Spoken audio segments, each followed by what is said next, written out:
You know, it's interesting, David, we just heard today that Kamala Harris is going to be doing her first ever interview with Fox News later this week on Wednesday with their anchor Bret Baier.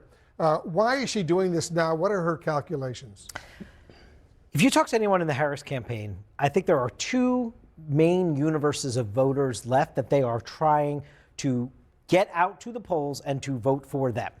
One is a group of voters who may be naturally aligned, think younger voters or voters of color, to support Harris, but actually they're disengaged, they're low information voters, and they're actually going to end up deciding between not voting or maybe going to vote for Harris. That's one big pot. The other pot is these Republicans and independents who may be Republican-leaning, Wolf, who are not in favor of Donald Trump. Think of it as a Nikki Haley voter that we saw in the primaries. Think of it, some of these white college-educated Republican voters in the suburbs.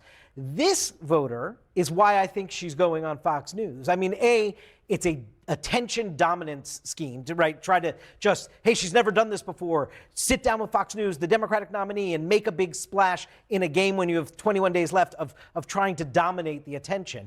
But I think as a targeting perspective, they are still trying to reach what they did with the Liz Cheney endorsement, that country over party. I think that's the kind of voter she's trying to target when she sits down with Fox News. Do you think this is a risky move, Kate? I think there's a little risk in it, of course, but I also think that in a very close race, you have to leave everything on the field. And I think, David's right that it is an attention gathering. It's a narrative dominating move. So, it buys her a day or two kind of, in the sort of prominence of the national narrative.